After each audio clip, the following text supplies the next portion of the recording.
ripete il nome? Prego? Mi ripete il nome? Vittorio Cavalieri.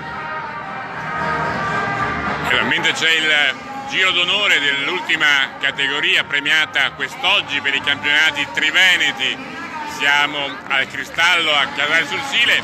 Io do il benvenuto sulla pagina di FISE Veneto, salutando i cavalli, appunto gli ultimi premiati, a Vittorio Cavalieri in rappresentanza della FISE del Trentino Alto Adige. Parliamo di un titolo triveneto, com'è andata?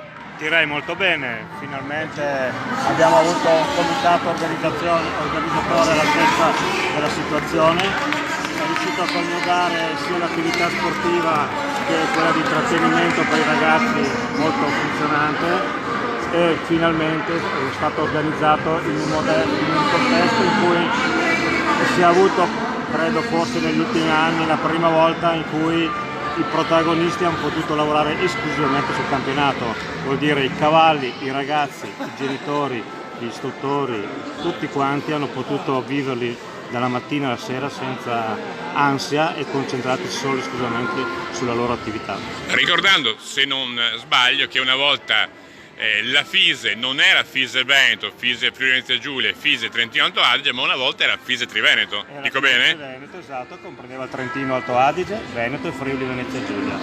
Quindi è bello, insomma, che questo campionato ricordi anche un po' questo passato storico della federazione? Sicuramente per noi, soprattutto del Trentino Alto Adige, che abbiamo come intanto chiedo scusa, ringrazio chi ci manda i cuoricini in diretta, adesso no, spero sia una donna, devo dire la verità, speriamo. Se per me va bene. Però la ringraziamo lo stesso, dai, scherzo a parte, ringraziamo chi sta apprezzando in diretta. Ecco, allora in quel periodo ovviamente non erano i numeri che c'erano oggi e si coniugava tutte e tre le regioni, poi c'è stato un momento in cui si sono divise i comitati e però per la parte invernale noi siamo abbastanza, come dire, in difficoltà per i terreni che abbiamo, per gli impianti, e allora questo è ben fatto.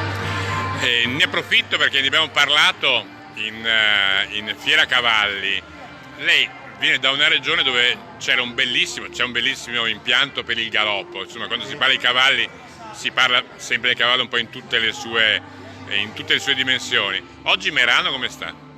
Ma diciamo che il galoppatoio, il Merano Galoppo, credo sia uno dei centri che ancora va bene perché la provincia di Bolzano aiuta, è un mondo veramente bello, entusiasmante e aiutano nel modo diciamo giusto, non sperperando denari a destra e a sinistra, però molto focalizzati, e infatti è l'unico impianto che ancora sta reggendo a qualsiasi scossone. Per quanto riguarda, tornando a oggi, il livello del consigliere federale come lo trova, come lo giudica? Direi che abbiamo fatto un campionato tecnicamente molto buono, anche abbastanza elevato, infatti i risultati dei ragazzi non ci sono state queste grandi differenze dove si notavano anni addietro, parlo ovviamente di tanti anni fa, dove oggi le gare si vincono con le 0 penalità. Noi oggi, il direttore di campo, che è stato molto bravo e all'altezza della situazione, ha creato delle difficoltà adatte a questo tipo di cavalieri e infatti i risultati gli hanno dato ragione al suo modo di lavorare. Quindi soddisfatto? Soddisfattissimi tutti. Grazie mille. Prego.